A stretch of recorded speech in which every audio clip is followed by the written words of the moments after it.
born, yeah. Papa was born, yeah. They hold us together, the honey boy, yeah.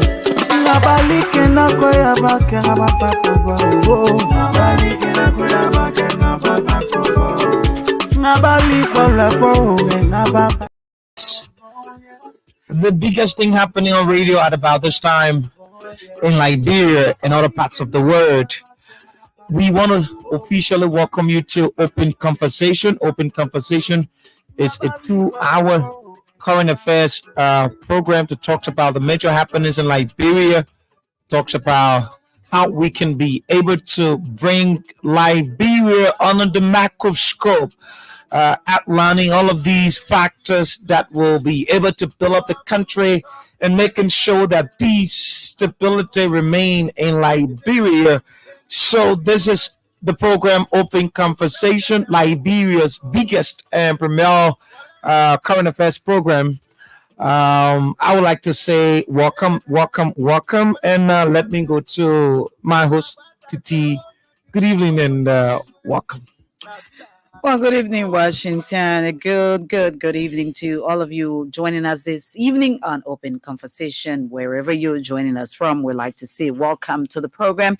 And it's good to talk to you this evening on Open Conversation. Today is the 3rd day of August. The year remains 2023, and we're grateful to God for another opportunity of life. Exactly. And so this evening on the show, before we go to trending issues, just as we told you last evening, sorry, excuse me, our prime guests this evening, Mr. Bwaka Fofana and Isaac Do, chairman and our vice chair for operations.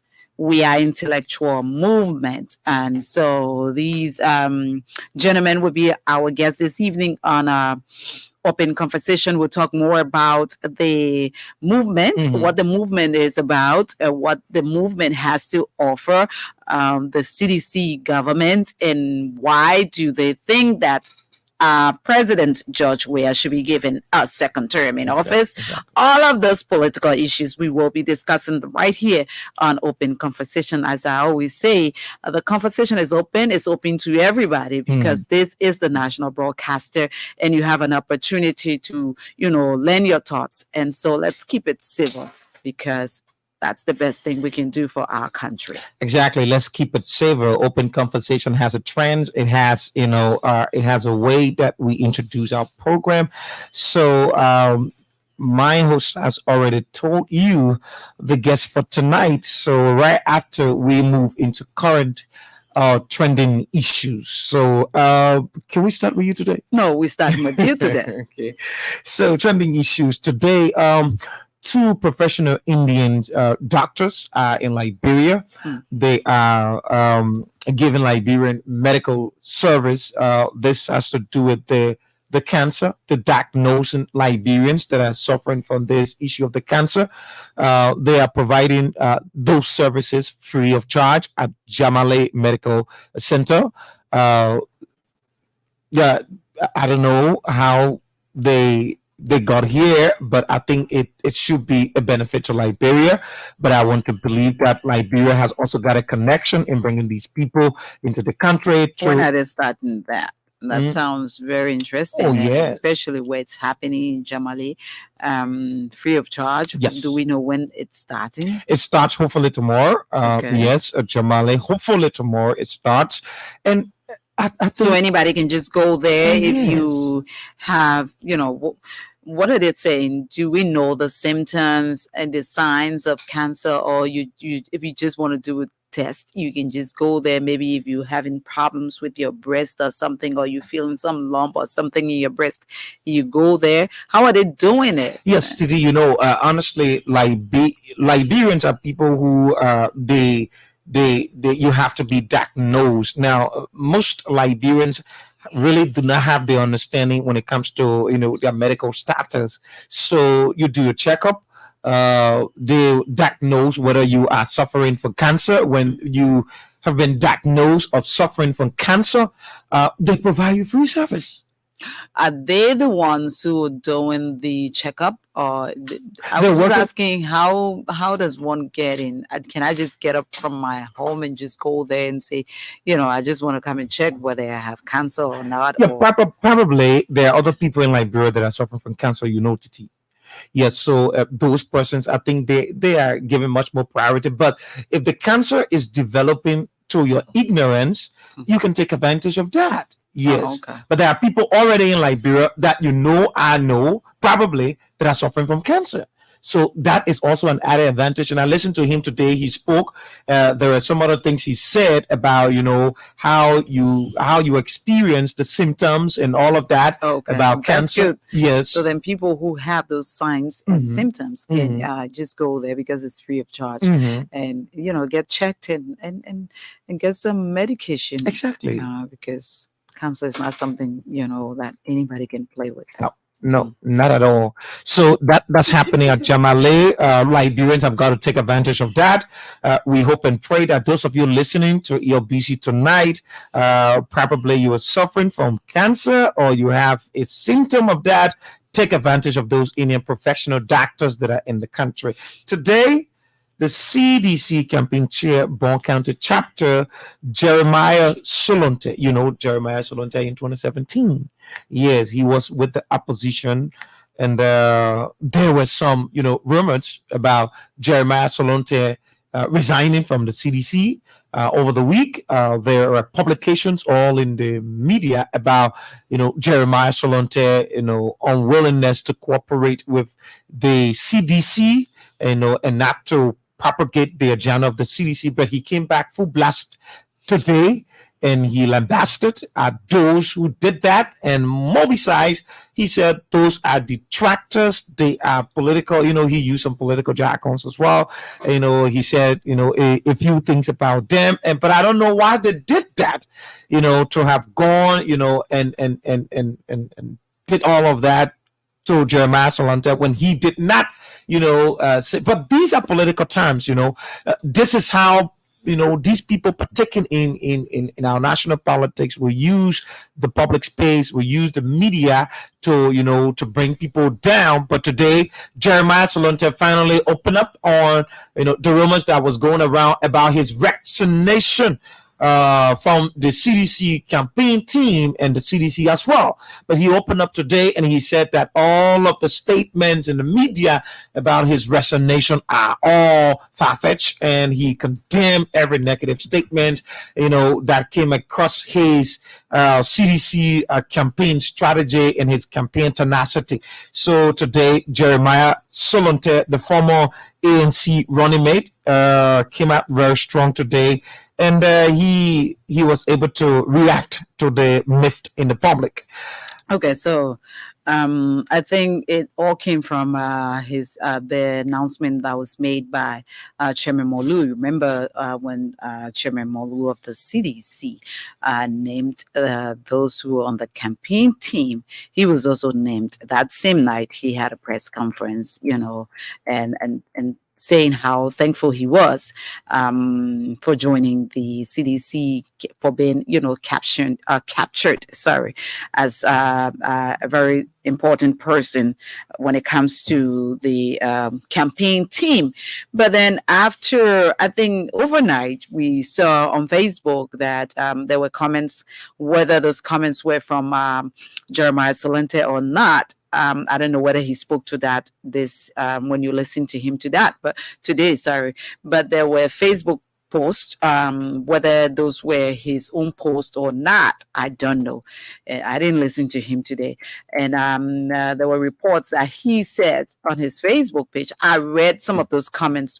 I'm not friends with him on Facebook, but when people post things on Facebook and other people repost. So I saw that he said that in that post that, I don't really understand exactly my position, even though I was given a position by Chairman Moluba. I don't understand that position, and I want to understand the position before I can come up and speak. And then when we saw that overnight, the following day, there was a press statement from the president, regarding the pronouncement that was made by the CDC chairman. We read that on the show. And since then, yesterday I saw something again on Facebook relative to Mr. Salonte. But it's good that he came up today because all of those things were negative thoughts, and the opposition was whining and dining with those information and making it seem as though Salonte did not want to come to the CDC. CDC is forcing him their way, and he is, pushing back the CDC, and they're still, forcing themselves on him, and he doesn't like the CDC. And they had a very nasty comment about Mr. Salonte on Facebook yesterday. I read that. So it's good that he's come back to say that, to disprove everything that is all over social media concerning his involvement with the Coalition for Democratic Change. And as it stands now, since he has come up to demystify the myth, we all know now that he is the official chair for the Coalition for Democratic Change in Bone County. So at least that one has been laid to rest. As we go to the elections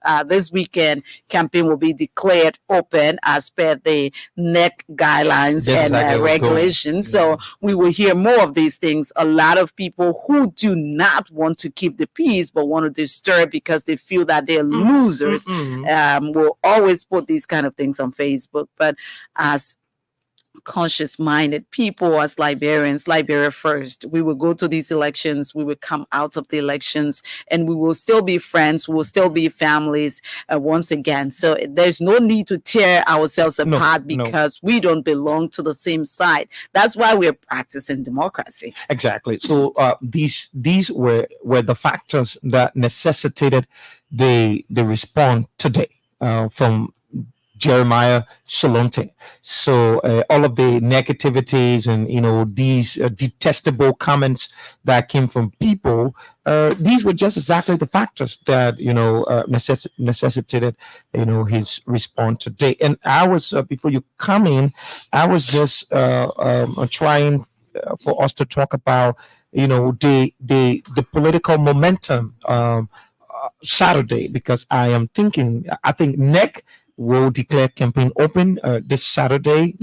Moving forward, we're just trying to throw a highlight in the campaign, the way things will be going. We see the CDC is trying to put up this how you call it, intellectual, right? The CDC is doing some intellectual engagements. How is it going to be? The oppositions are also doing some intellectual engagements. We are having a reflection of past campaign interventions, and we are just hoping that this campaign that will be announced and declared open by the National Elections Commission, we are hoping that it will be very peaceful, and everything about the NEC regulation will be respected. Women will be respected. They will be protected. We hope that aspirants or candidates will be protected. They will be respected.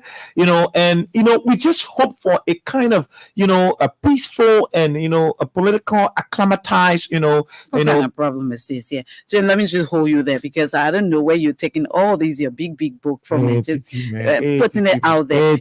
Let me tell you something on this radio that communication, keep it simple. The people we're talking to, they are in other parts of the country and not everybody, because some of the words when you use them here, I don't even understand them. Then imagine if I don't understand. I just use just a word. That's what I'm saying. Some of them I don't even understand them. I don't want to be asking you a question like, okay, please define this other word for me. No, man. So I beg you, please. Yeah. So to acclimatize, that means to get yourself familiar with the current condition or the current happenings in a particular place.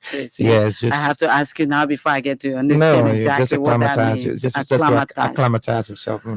But it's okay. Yeah. So we are hoping and we are praying that these elections will be peaceful. And we're just trying to take an analogy, right?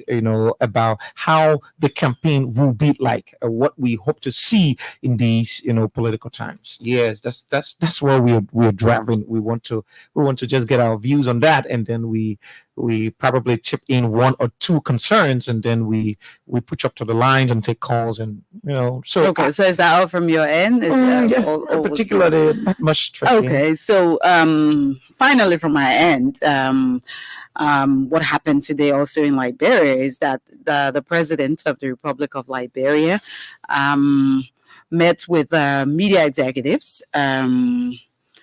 The president, he met with a cross-section of Liberian media community to underscore the vital role of the press in helping to maintain the country's peace.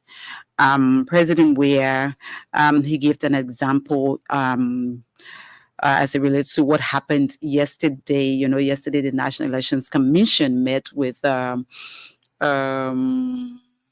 political party leaders, and that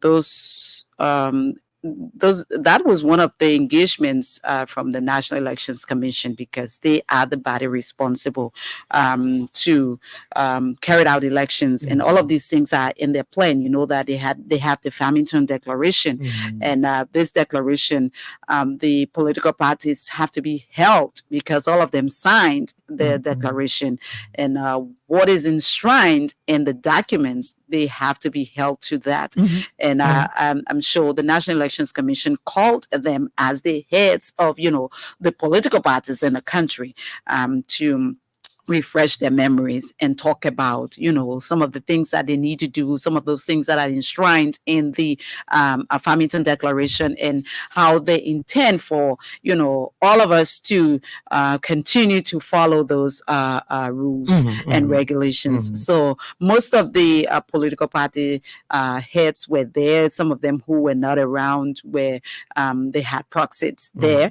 And so the president said today that, he went to that meeting yesterday, and he didn't see a lot of media people there. He believes that, as we go to elections, the media has a lot to do when it comes to the elections, because it's incumbent upon the media to inform the Liberian people every step of the way what's going on.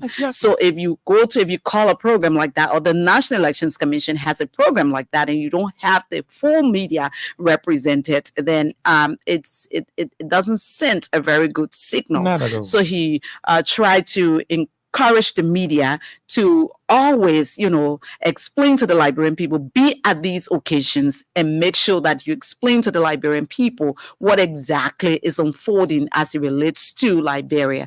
And he also stressed the need for the media to keep the peace, because without peace, none of us can be sitting. We can sit in the studio when we don't have peace as a country. If we as media people do not report what the right thing, and then there is a problem in the country, we all will also, feel and bear the brunt of what is happening. So it was just a word of caution to the media today. And some media executives thanked the president, because everybody could not speak, but, some people were given an opportunity to speak. And the media also said, yes, we are, mindful of keeping the peace, because without the peace, Liberia first. We all belong to different, media entities, different political parties, but Liberia first, because if we don't keep the peace, if we do not report what is happening, then we all will be in trouble. Now, so the media, they said that, we remain mindful of our commitments and ethical responsibilities to help in a peaceful, to help to make Liberia a peaceful nation, because whatever affects Liberia affects every one of us. And he even talked about, he said that, I have said, and I will continue to say that, we're not going to, because we know the sub-region, our neighbors, some of them are not peaceful, and people talk about, the Kobe, Niger, we'll talk about Burkina Faso, Guinea, the Ivory Coast, and it says, I have given my word, and I stand by it, that, what the Liberian people want is what they're going to get. So I pledge my support to a peaceful and credible elections. Whatever the Liberian people want, whoever the Liberian people want, is that person who is going to elect them. And if I was elected, 5 years ago, I'm your president. We keep it peaceful, simple. If I did something, if we did something, if you're the media and you reporting, just make sure that what you're reporting is the truth and nothing but the truth. And nobody is going to hurt anybody because you're reporting the truth. That has not happened throughout his regime. And he said that is not going to happen. You are free to report what you see is the truth. You report it and we move on. Whoever the Liberian people elect, that's fine. And I think that was a very, good thing on the part of the president to assure the media and the Liberian people that he is still a president who is committed to peace, and he will do everything possible to make sure that, on his part as the president of the Republic of Liberia, making sure that we have a free, fair, and transparent elections. You see, most of the times when some things happen in the public space, people, particularly when journalists have been affected, people who don't like the government will always want to blame, members in the government for being responsible. Even if you know nothing about it, they will blame you. So you see what the president demonstrated today. He has reposed, right? He has reposed his confidence and trust in the media community, giving them the authority. Gentlemen, I am with you in this thing. I am supporting you. I am giving you my backings. That means you have, the leverage to go out and report to the Liberian people whom we all work for, and tell the Liberian people exactly what is happening in the country. Make sure the people are informed on a daily basis. Make sure the Liberian people have got all of the necessary information regarding this whole thing about the elections, because these elections are very important. The Liberian people need to know every bit and pieces, every progress made in this process. They need to be informed. What was being demonstrated by the president to have met with these media institutions must be applauded. So it's unprecedented. He is giving his commitment to ensuring that the media community has been protected as well. I like that word. It's unprecedented. Oh yeah, indeed. Let's be honest. Because what President Weah does with the media is not something we've seen in the past. In a long time. Yeah, we have not seen that. I've been a journalist for a long time now, and I have not seen that, engagement from previous presidents. Oh. Let me just use President Sirleaf.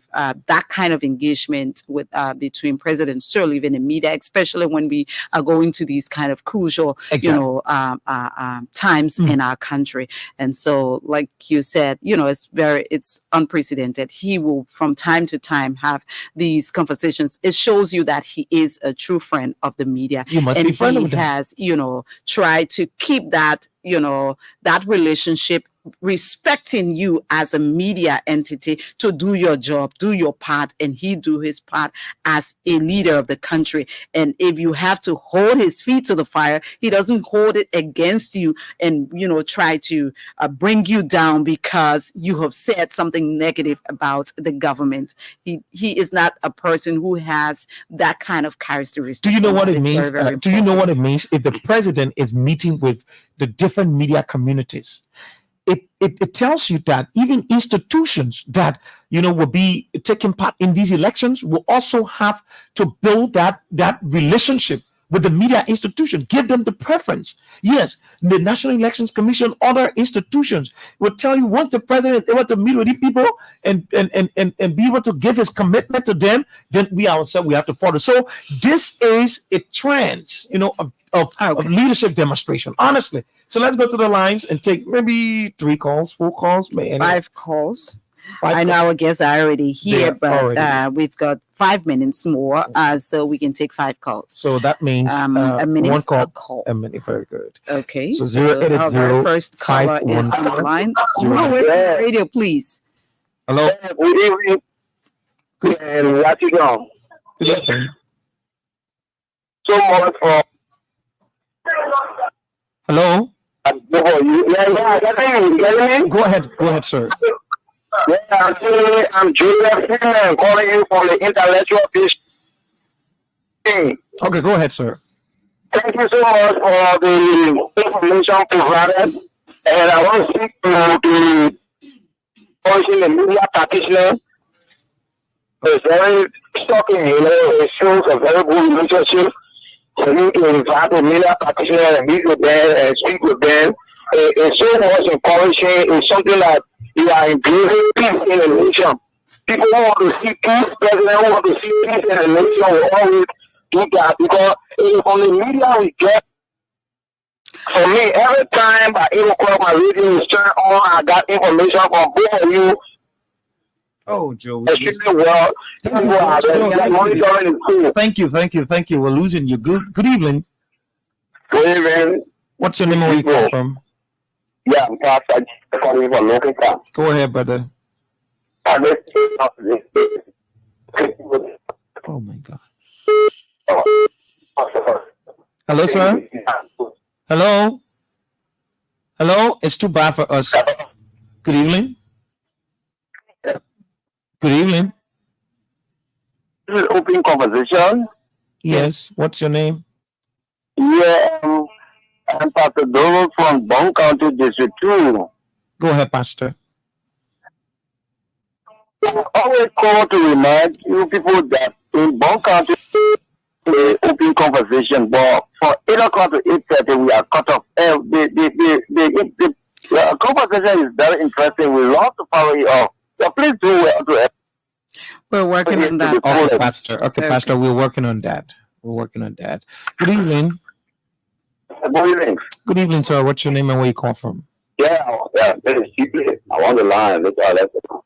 Yeah, but you go ahead. You call media. I want to call something. It's talking. It's really fast story. Always scary. Oh no! Don't do that, man. Don't do that. Hello.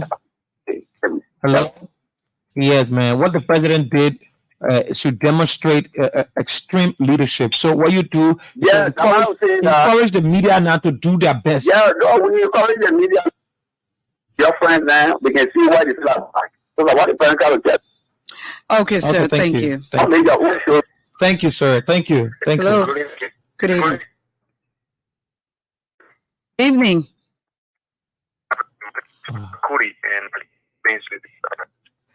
Jamel, you have to move away from where you are. You're coming in really broken.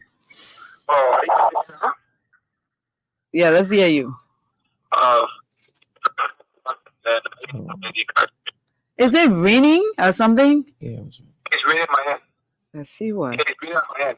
Okay, let's go ahead. Yeah, so I just want to commend the president for organizing a friendly meeting today with the media.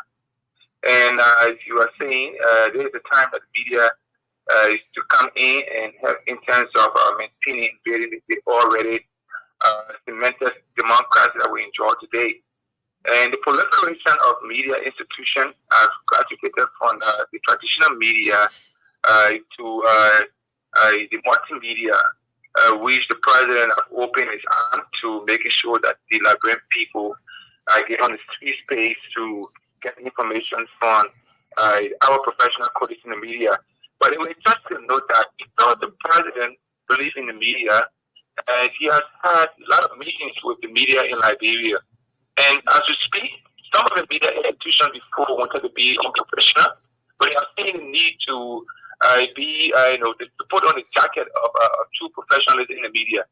And just to end up with the president's own quest, I noticed in the few weeks, the government of Liberia circulated the president's achievement in most of these Facebook posts and all over in various chat rooms.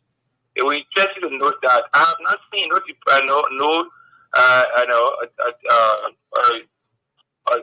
response in terms of debunking those fights that have been given. So it tells you that what is unfolding is uncontestable because currently the media is open and there is no way to lie And there's no way to say those things that is not happening. Okay. So all what the government have posted are sure, it's uncontestable. So it tells you how the fact is glaring.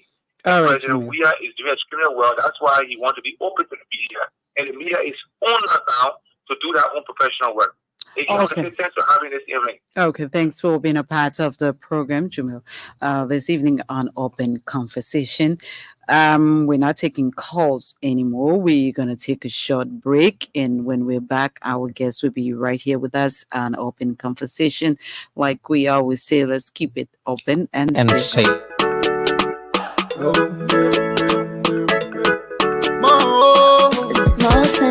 From the east to the west, north to the south, yeah, let's come together as one. They say united we stand, divided we fight. If we not celebrate, we do it for you. Voila, you forget that. You from Lower County, you from Maryland. Voila, you from Rewa Sessu. I'm a bastard, we own your people. I'm up on the fine way. Tabila, Kriwako. I love Liberia, oh yeah yeah. Free land on liberty, Liberia, oh yeah yeah. Oh yeah, I love Liberia, oh yeah yeah. They play for me and you, Liberia, oh yeah yeah. Oh yeah yeah. I was raised in the swamp, but I chilled with my guns. Kept it on the low, but we fought for the bones. True son of the sun, I'm a prince in my own. Never gonna lie, me, I love LIB. Even though it's far, when we show them we can face it. It's not a prophecy, I know that we can rise again. Holding my hand, I holding your own. United we stand, divided we fall. You know what I say when I come with ball. When I chillin' on that side, and I get no bro. I got L to the O to the V and the E. If we fighting together, we can conquer the sea. From the east to the west, then waving the flag from the north to the side. You're not joining the team. You go where you pella, you love my crown. Who kill it? Who got Jonah? I love Liberia, oh yeah yeah. Free land on liberty, Liberia, oh yeah yeah. Oh yeah, I love Liberia, oh yeah yeah. They play for me and you, Liberia, oh yeah yeah. Oh yeah yeah. Mama was born, yeah. Papa was born, yeah. They hold us together, the honey boy, yeah. Nabalike na koya bake na papa kobo. Nabalike na koya bake na papa kobo. Nabalike na koya na papa kobo. Nabalike na koya na papa kobo. La biro waka poma o. La biro waka ma o. Balanda anwa waka ma o. From the east to the west, north to the south, yeah, let's come together as one. They say united we stand, divided we fight. If we not celebrate, we do it for you. Voila, you forget that. You from Lower County, you from Maryland. Voila, you from Rewa Sessu. I'm a bastard, we own your people. I'm up on the fine way. Tabila, Kriwako. I love Liberia, oh yeah yeah.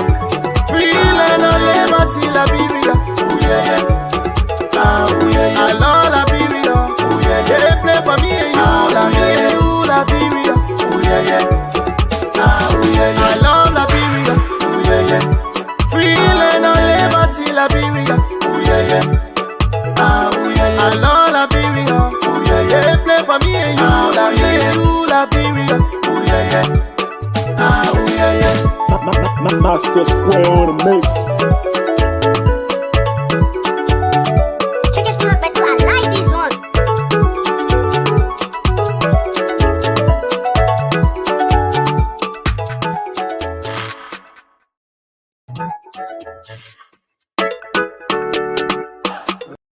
Okay. Welcome back to Open Conversation right here on ELBC Radio. Like we told you earlier, we already have our guest with us in studio this evening. Mr. Bwaka Fofana is the deputy campaign spokesperson of the CDC. He's wearing two caps here. He is the chairperson of the We Are Intellectual Movement, and we also have his vice chair for operations, Mr. Isaac Do. Gentlemen, welcome to Open Conversation. Thank you so much, Didi. It's a wonderful opportunity to be here. It is familiar territory. You know that we are here quite often on the Meek at Hour program, but also on various other programs of the Liberian Broadcasting Corporation. I think you're doing quite wonderfully in trying to disseminate, firstly, general information happening about the country, but also specifically about the government of Liberia. And so I'm quite pleased that we've elevated to this level, that we now have a medium by which people in the diaspora can at least watch us and listen to us on a regular basis.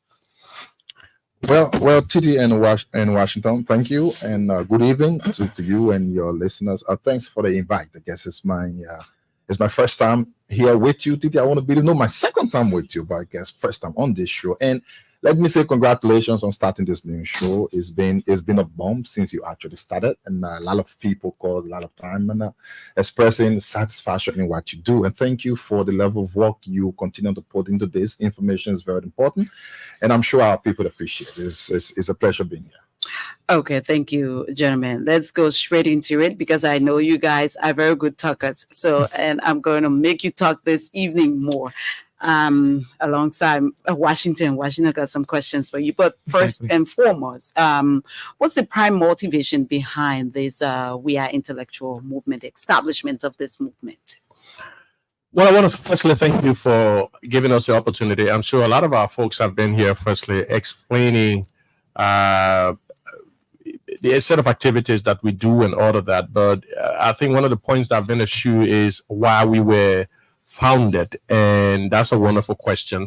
I just want to say that the motivation behind this was because, firstly, it's a conglomeration of different folks from different sectors of society, government as well as the private sector, civil society people, and all of that, who feel quite passionately about some of the developments taking place in Liberia, but also the presidency of President George M. Weah.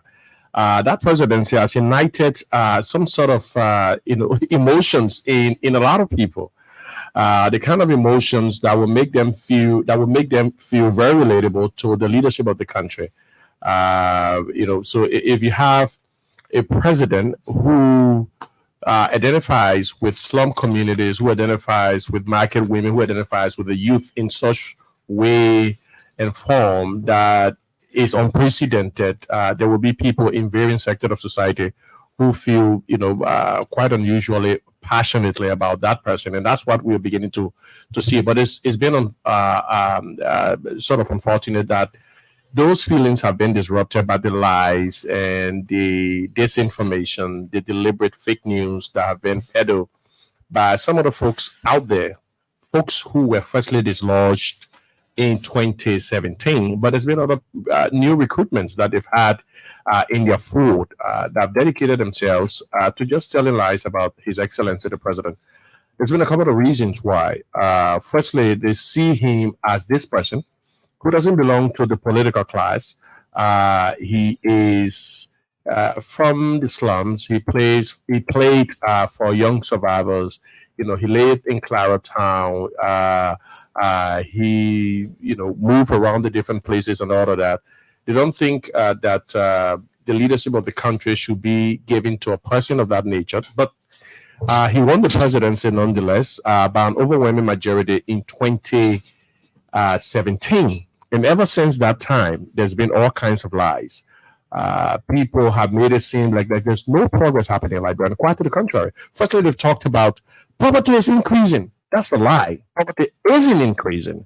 The data they usually will reference will be the 2017 data, which they've sort of extrapolated to, mean that that is increasing in 2023. The last data showed that we're making some intervention. Already getting into it now. Yeah, no. So motivation behind yes. So exactly. So I just want to. But I wouldn't get to that. We have people from the private sector. We have people from civil society. You're right. We have people from the private sector. We have people from civil society who have said, well, we need to come together. We don't want to be under the canopy of maybe a political structure, political party and all of that. But we need some sort of umbrella by which we can also come forth and defend the president. And those people found solace in the We Are Intellectual movement. And so they're coming to us. We just came from a strategic meeting, and we were just pondering over some of the requests that we've received. And you'll be surprised, Titi, in Washington. that we've received requests from people from different political parties. You know, the When Unity you say Party. request, what do you mean? I'm talking about requests to be members of the group. Also, But before- opposition want to join the group. Oh yeah, because yeah, exactly. But Okay. before And why do you think they want to do that? before July 17 program, Mhm. you know, there were some sort of they were initially emboldened. They thought they would have won the elections and all of that, and that quote unquote the Liberian people were tired, the X, Y, and Z and what have you.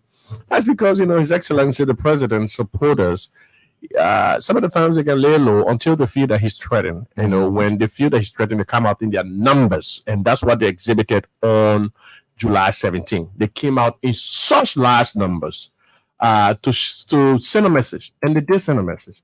And ever since that day, there's been a lot of people shaking, you know, India's support. So I know, in the not too distant future, we'll be hearing that some people from the opposition have already joined the We Are Intellectual movement to preach the gospel of His Excellency, right? I couldn't agree more. Okay, so my next question, then maybe that can go to Mr. Doe, because Mr. Doe, I know you agree with the motivation behind the establishment that Bwaga has talked about, or you want to lend your thoughts before I ask my next question? Well, we say we want role. Back by big building roles. Yo, You know, the unprecedented. we say we want a Did you hospital. have to form the We Are Intellectual movement before the people get to know that? This is exactly why we're here, to answer your questions. The unprecedented development that Liberia has experienced over, I would say, 3 years and a half, taking into consideration the COVID pandemic. On the other hand, the unprecedented distortion of the fact is just one reason why we've organized ourselves. I will say this.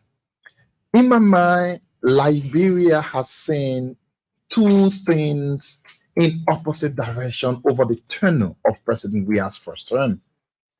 One of them, like I've said earlier, happens to be the unprecedented development this country is experiencing across all sectors.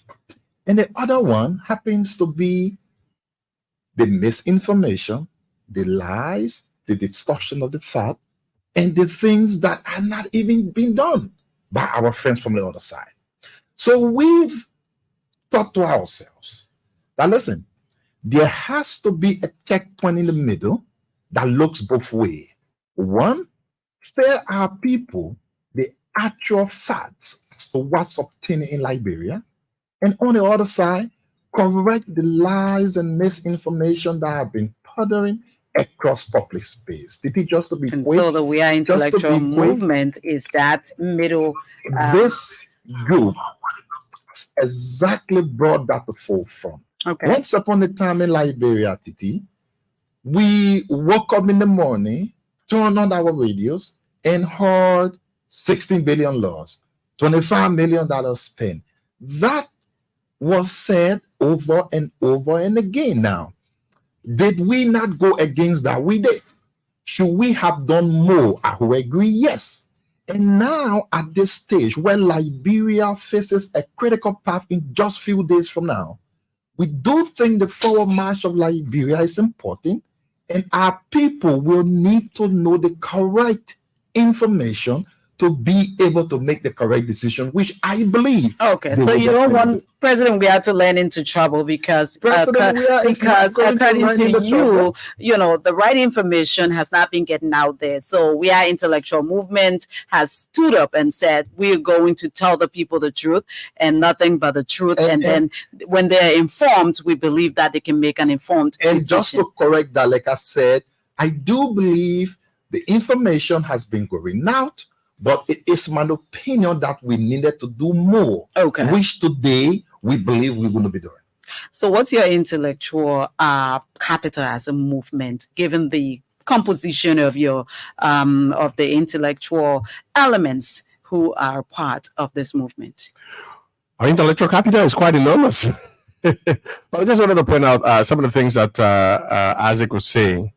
You know, we aren't here to replace the statutory agency that is responsible for information dissemination. There are quite a number of different agencies that have been tasked with the responsibility of doing that. Firstly, the Ministry of Information, which I am, a core part of. component of.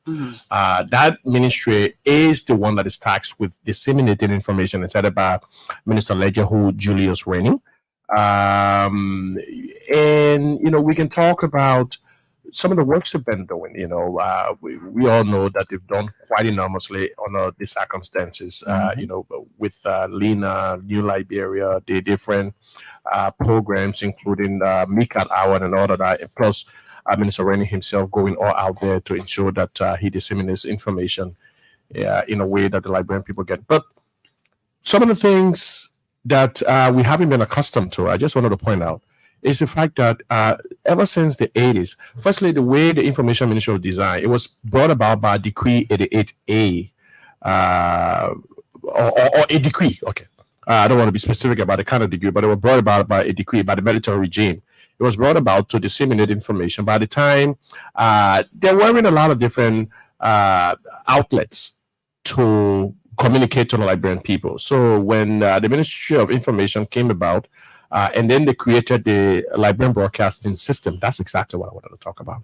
When they created the Liberian Broadcasting System, it was only the LBS plus ELBC. So that was the only two institutions that were communicating to the Liberian people. So all of the different communication plans have been created around that. They haven't taken stock of the fact that now we don't have two agencies communicating to the Liberian people. We have more than 100. Did you know that, by the way? Of course. Yeah, we have more than 100. We have about thousands more communicating on social media. Anybody with a cell phone, hundreds of thousands. Anybody with a cell phone can become new media now. The new media can become a Citizen journalists can disseminate information. And some of the time that is unfiltered and that is unchecked. And we at the Ministry of Information, sometimes are dependent upon to come in and debunk these things. So people can say, what is the Ministry of Information doing? What is the Ministry of Information? I mean, the realities are quite different. The new reality now is not like it was on the multiplicity of media entities. Yeah, it's not even like it was on the President. Now new media has become quite pronounced under President George Weah. That's because he's created a space. So we need all of the help that we can garner. So that's one of the things that's where the We Are Intellectual movement comes in. It is an independent organization that isn't sponsored by the government, but does back the government of President George Weah. Let me be careful. Okay. No, I tried to please answer my question. I know. No, I was coming there. No, yeah, but you still want to tell us why, how do you call it, women? Yeah, women. Okay, women and has been all out and doing what they're doing and not, usurping the functions of other, entities. We understand that. Yeah. And I just heard you say that. I heard you talk something about funding. How is your group being funded? And what link do you have to the CDC? Are you an extension or a quasi, auxiliary group of the ruling party? We support the president. Okay. We support his vision for the country. Okay. We by extension, obviously, we support some of the visions of the ruling CDC, but we aren't members of the CDC, but we support the vision. So maybe our works are parallel.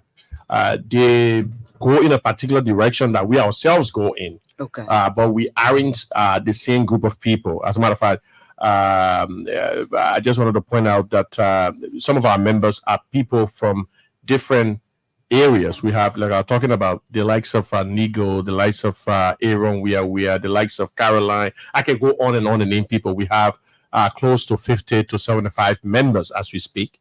People from different areas. Are they all Monrovia based? We're creating our county chapters. Okay. But before they wanted to expand in the different universities in and around Monrovia. Currently, we have membership in all of the major universities, as you say, in and around Monrovia. On tomorrow, we're going to be establishing and launching our UME chapter. But we've already launched the Stella Maris and AME chapter. We're going to be also doing so with the University of Liberia. And then following that, we will be expanding to the counties. as well. So that's how big the organization is going to be. So whether or not What is we your have, vision? Approximately, how many members do you want to pull to this movement? I mean, as many as people express their interest. Like I was telling the radio, someone telling me, say, "Oh, my man, I'd say I spent my interest 2, 3, 4 days. Go interview, and made me." Yeah. So one day the media and all my people say, "But let me people. I mean, the people say they won't be let me them." So we don't even have a cutoff point at this point. You know, we know that once you share a vision, you know, once you present some of those characteristics that are typical, those things that we want, you know, as part of the group, obviously we're going to accept it. You're looking for So at the this point, we don't. Yeah, I mean, the specifics are, and don't get me wrong, by intellectual, some of the times it can rebuff people. It sort of alienates a lot of people when you hear intellectual. But we don't mean that in that way. We mean it when we say intellectual. Maybe we're talking about those, firstly, that are passionate enough. You are conscientious and thinking, conscientious about, meaning that you think a lot about what's happening to the George Weah presidency. You know, what are the developments taking place? Are they being communicated enough and all of that? You know, so those kinds of things. Once you fall in that category and want to help communicate, we are met you. You're part of the We Are Intellectual movement. You ain't gotta get that degree. I mean, make it clear. So I know there are a lot of people who are listening before Washington comes in, and I know a lot of people who are listening and are interested in being a part of the movement. How do you admit people into the movement? And do you guys have like a WhatsApp page that people can, a WhatsApp, following, a WhatsApp group that your members ascribe to, and then they can be a part of it? Well, thank you. But before I answer that, let me quickly add to what my chair was saying when you asked your earlier question about if WIM is an extension of the party. I would think, like he said, no, he's a journalist professionally, and he's part of us because he believes in the aspiration of the president. He believes in the development agenda of the president, the policies that have taken Liberia from where it was to where it is. President, we don't mind if you can get very close, a little close to the mic. Okay, yeah, thank you. I guess I'm okay now. So, the We Are Intellectual movement is not an extension of the CDC as a political party, because it is the movement that brings together people from all walks of Liberia, from different angles. We've had people who are in the private sectors who feel they are what we call undecided voters. Now they are decided because they have seen what the president has done. So they are part of it. We have people from other political parties who've actually shown who's funding the movement. Well, the movement is not being funded by a specific person. Usually when we started up firstly, we started with our own meager little resources, putting ourselves together. Oh, my man, you got 100, bring it up, put it going. So maybe you got 150, bring it. Right now, what we do, sometimes we reach out to people who then give helping hand, like the likes of Safora Mill Gray has helped in, Daton has helped in, Emma Glasgow has helped in, but so some Raul and other people. But to your question, even the campaign manager, right, has helped when we went to Uri the last time. Now to your question specifically, you guys are getting a lot of money in there. No. Actually, just all those people you're calling, BB people names. Yeah, you know what? Now BB people got tied too, but we're not talking about it from the But as to how people join the movement, yes, we do have an official social media page, Facebook. If you search the We Are Intellectual Movement, you will see us right on that page. We also have a cell phone number, that is a WhatsApp number you can call. In addition to that, we are almost everywhere around the place. People know almost all of us. You can inbox, text, WhatsApp, call any one of us.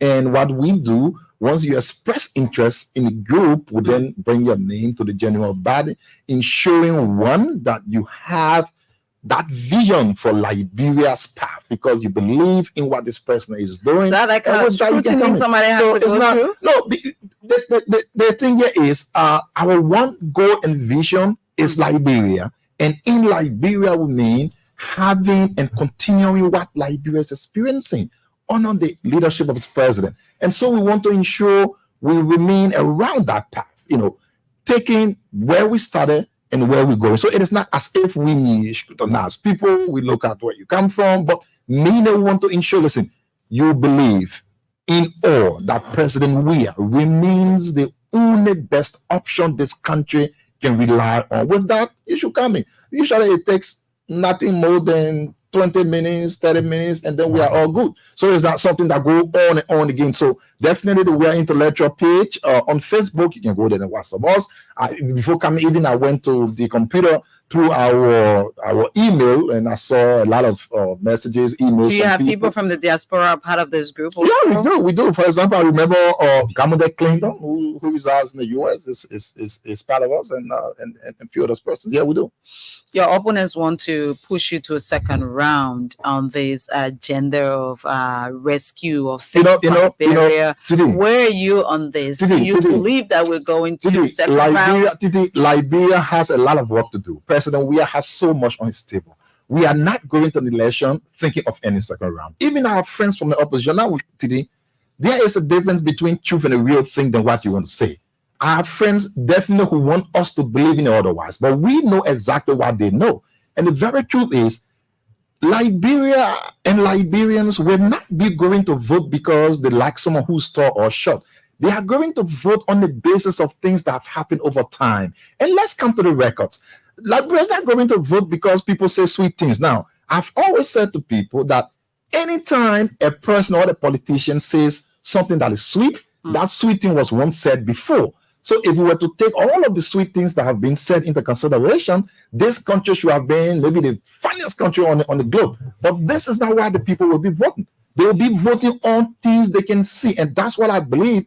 This election is going to be easier than the 2017. Because in 2017, President Weah came as this for the trumpet, somebody who has helped people before, and blah, blah, blah. Now, he's going as a person who has delivered, a person who brought roads, someone who brought free tuition, someone who brought market houses, someone who has transformed the economy, and all of those evidence that are there. That's the reason why when we talk, we just don't talk on voice, we talk on facts, and we show those facts. Because it is very easy for people to see than just hearing something they've never seen. Like our friends from the other side who want our people to believe. And that's not what this election is going to be about. So let me stay with you. Let me go to the chairman. Can I weigh in on the question that she asked about first round?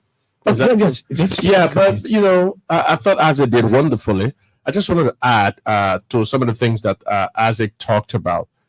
There is a possibility of a first round, and that's what the CDC is aiming for. And it seems as if all of the indications have pointed to a first round victory. We are going to get this on the first round. There are a couple of indicators. Firstly, President Weah was in the opposition where he pushed all governments to a second round.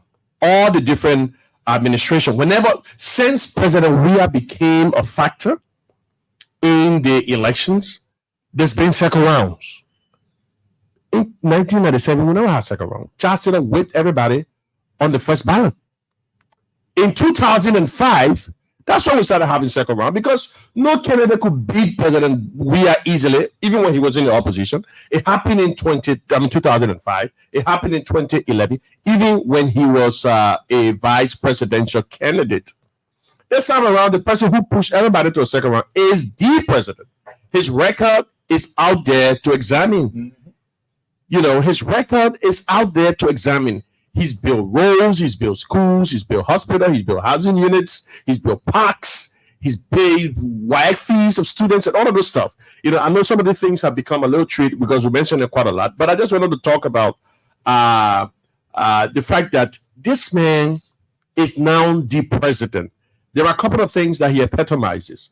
One of them is the fact that he is immersive. I can't think of any other person that was a grassroots president, as this man has been, who's lived in all of the different slum communities. President Weah was in West Point.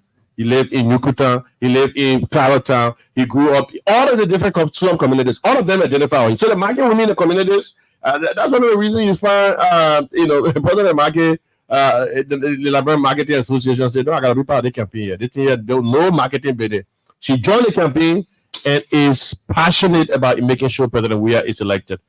But beside the fact that President Weah, who was in the opposition and is not the president, he was singularly the factor that pushed all of the different elections in 2005 to a second round. Besides that fact, there are a couple of things that are missing. Another person who always got the votes from Grand Bassa County isn't in the race anymore. I'm talking about Charles Bromskin. His daughter is in a race. Come on now. We're talking about different. I mean, that's a, firstly, even with Charles Bromskin in the race, we always came close second to Charles Bromskin in Grand Bassa. Don't you think the people of Grand Bassa are going to pay, they feel sorry that the people of Grand Bassa County, Councillor Bromskin is no more and his daughter is raised on another party and they want to, compensate her? But when you're talking, listen, the people of Grand Bassa County know that there is only one Bassa son in the race. And that Bassa son, there's only one son of Grand Bassa. Let me make this clear on the radio today. Of the major candidates, I don't care, the Unity Party but put all their campaign poster up. When they put a campaign poster, they will put Yombly. Yombly not running for president or vice president. How you put Yombly on all your poster? She is the rescue mother for the. But why will you do that? Are you trying so hard to appease her? Did you do something wrong to her? Shouldn't they do that to get votes from when people running for campaign, they promote their president and vice president. They don't promote other supporters. But they want to promote her because they believe that they will get votes. No, they believe that they've wronged her. They believe that she did so much for the Unity Party for more than 4 years. And they dumped her. And because they dumped her, they want to appease her. Because how do they call their vice tender bearer? Cole came in the picture in 4 months after all these people did their sacrifices. The likes of Bernard Ayew, the likes of Cummings, the likes of Henry Costa, the likes of Yombly Kanga. They did all of the different sacrifices, and it was just 4 months to picking their vice tender bearer when Joseph Barker dumped all of them. So they're trying so hard, so desperately to appease Senator Kanga. Senator Kanga not running for anything. She's not on the ballot. So the people on the ballot that cool, who from Nimba, you're not from Grand Bassa. Let me tell you, cool not from Grand Bassa. Joseph Barker from Lofa, the only son of Grand Bassa on the ticket. In fact, on the presidential ticket.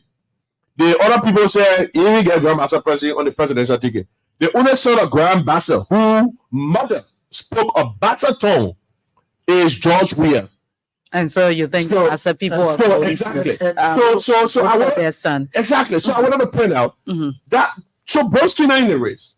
Then Prince Johnson not there again. Prince Johnson not running. Prince Johnson took a significant chunk of the all of the time. Supports, no, it's a different thing. And you think that is a factor? Yeah, you support. When you run it, it's different. And Titi, if I may come in quickly, Titi, this is the reason why these elections are going to be different from all the elections we've been having over the time. Titi, the Liberian people are not stupid. They are not going to repay people for nothing. You repay people for something. So this is the reason why the Bassa people are going to repay people. One, the people in Bassa not going to look at tuition-free or WAEC fees payment and repay someone who did nothing. They are not going to look at teachers being placed on salary and repay someone who did nothing. They are not going to look at increment in salary of our health workers, and they're going to pay someone who did nothing. So if the people will be paying back someone, they are going to be paying their sons who ensured their lives will improve, and they are who they are today. I am not sure. Back in the days where you can be say I'm the oldest man from the area, I'm the elders, you vote for me. The people are on that thing. Maybe you didn't listen, Senator Johnson.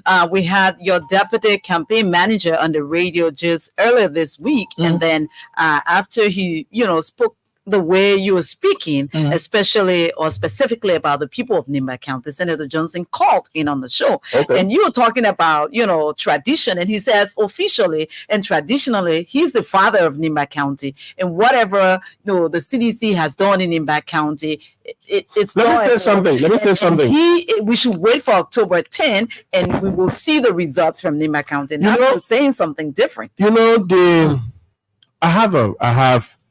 I have nieces and nephews that are from Nimba. I have a brother-in-law that is from Nimba. The Nimba people are wonderful people. They're smart. Whenever you're dealing with a Nimba person, you know that you're dealing with a smart person. They're smart enough to know that this man is only self-seeking. I'm talking about Prince Johnson. He's all in it for himself. Who you in an election, one woman, you are for this person, but then in the twinkling of an eye, the next couple of months, you for another person. It shows that you probably have gone forth for certain pecuniary gains. And by pecuniary, I'm talking about things that you in for yourself, either money or something. You go there, you go hustle. If you get it, you say, I'm not giving my support to this person. Nima people are not stick that you get there, you push so. When you whether you push it so, you bring it outside, whether you push. Look, this man was heard on tape denigrating the very candidate he supports now. That tape is all over the place. The man said insulting. Anyway. No. We're talking about a different clip. The tape about Joseph Boakai, where he's talking about how Joseph Boakai is ungrateful. This is using battery. I think he's using battery. Oh, he was asked. He said his mouth is not Bible anyway. So but that tells you who this character is.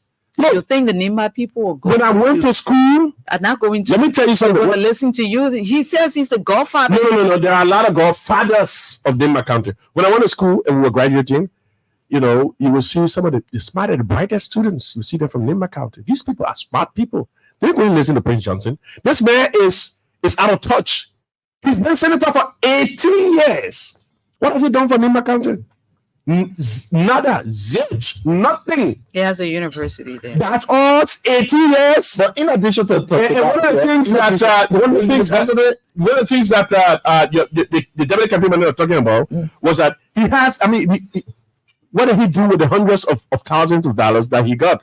I'm sure he talked about that on the radio. What did he do with his money? This man is not on record for aiding anybody. He's self-seeking. All he wants is for himself. And you think people are going to repay him this time around because they have been voting for him? They've been voting because 2005 was immediately after the conflict. So it was that generation. Saw him as a hero and they still see him as that one. 2005 was immediately after the conflict. It was that generation. Then he spent 9 years senator. Then they elected him again. Then he spent another 9 years. That man has spent 80. That one more, how they can call or leadership. That one that family not make money. No other people in Nima can make money. What are you doing with the money you making? He helping the Nima people. So he will just come one day and say, "Wow!" I will tell the Nima people, say, "Don't vote for Joria. Joria, who I supported, Joria, who carried me to the county on my birthday, on my 70th birthday, went with me." Help me, promoted me with the Nima people and this and that. That Joria, if I'm here, he were in the same car, I was telling the people on Nima County, say, vote for Joria. But then today, man, because Joria ain't getting what I want, you go out for money, you get it. You go join the other side, say, I'm not voting for Joria again. But Nima people know that. This is a revelation. You went to ask for money? Entity to add up to that. You talked about Senator Johnson having a university in Nimba. Titi, let's jump back a little and see reasons why people will be voting for what? In Nimba, you have the Nimba Community College that President Weah has made free of charge. You do have a college belonging to Senator Johnson that is one of the most expensive universities in the college. My understanding is that the credit is $8 in the country. And you are telling me that the good people of Nimba will be so much in love with, paying $8. They're not paying no money. I do believe, like I have said, these elections will be on the basis of things that have improved the lives of the people. And you cannot have the people of Nimba. They will not stand for a person who's having one of the most expensive universities in the country to someone who have brought education free of charge to them. That's the reason why I believe Nimba County is a place President Weah will win, just as he will win Lofa, not because of I'm the adult, I'm from here, but because of those deliverables he's taking to those people. Now, let me get to you, Boakai. You guys are having a very, a spectacular deliberation of the agenda. But this is my concern. Now, where have you guys been? Do you think the opposition has caused you some damages all through, the 2019 elections, the 2020 elections? Where have you been, the intellectuals, to be able to articulate the good things about the government? Where have you been?